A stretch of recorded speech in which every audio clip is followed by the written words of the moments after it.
ایک دن نبی پاک صلی اللہ علیہ وآلہ وسلم فرمانے لگے، فاطمہ آج میرا دل کرتا ہے میں تمہارے گھر آ کے رات گزاروں۔ تو سیدہ فاطمہ رضی اللہ تعالیٰ عنہ فرماتی ہیں، میں نے کہا حضور صلی اللہ علیہ وآلہ وسلم بڑی خوش نصیبی تو محبوب صلی اللہ علیہ وآلہ وسلم رات کو میرے گھر آ کے سوئے۔ فرماتی ہیں میں نے چارپائی بچھائی، نبی پاک صلی اللہ علیہ وآلہ وسلم کی ایک شخص کے سونے کی جگہ تھی۔ حضور صلی اللہ علیہ وآلہ وسلم نے فرمایا میں حسن اور حسین کے لیے آیا ہوں یا رسول اللہ صلی اللہ علیہ وآلہ وسلم۔ پھر فرمایا یہ میرے ساتھ ہی سوئیں گے۔ میں نے عرض کی حضور صلی اللہ علیہ وآلہ وسلم آپ کو دقت ہوگی اگر یہ آپ کے ساتھ سوئیں گے تو۔ نبی پاک صلی اللہ علیہ وآلہ وسلم نے فرمایا میں سلا لوں گا۔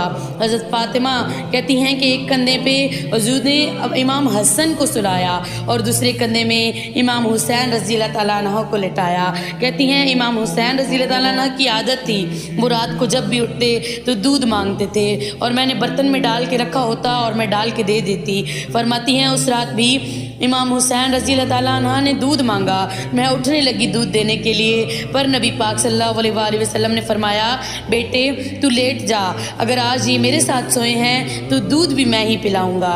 کہتی ہیں کئی دفعہ امام حسین نے دودھ مانگا اور کئی دفعہ نبی پاک صلی اللہ علیہ وآلہ وسلم نے انہیں دودھ پلایا۔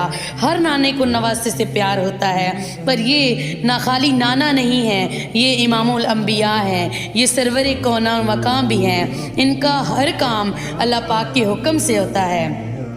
حضرت سیدنا عبداللہ بن عمر رضی اللہ تعالیٰ عنہ فرماتے ہیں کہ نبی پاک صلی اللہ علیہ وآلہ وسلم نے پیغام بھیجا سیدہ فاطمہ الزہرا کو، فرمایا حسن کو بھیجو میرا ملنے کا دل کر رہا ہے۔ تو کہتے ہیں گھر میں تھوڑی دیر ہو گئی، امام حسن رضی اللہ تعالیٰ عنہ کو آئے، اعلیٰ حضرت فرماتے ہیں کہ مجھے لگتا تھا کہ بی بی صاحبہ غسل کروانے لگ گئیں، کپڑے تبدیل کروانے لگ گئیں، ذرا مائیں کہتی ہیں نا گھر سے باہر نکلنے سے پہلے بچہ تھوڑا تیار ہو جائے۔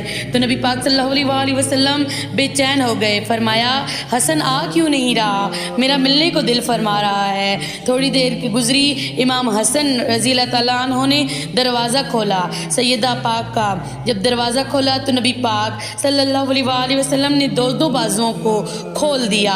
نبی پاک صلی اللہ علیہ وآلہ وسلم گھٹنوں کے بل زمین پر بیٹھ گئے۔ امام حسن بھی جب اندر سے آئے تو انہوں نے بھی دونوں بازوؤں کو یوں کھول لیا۔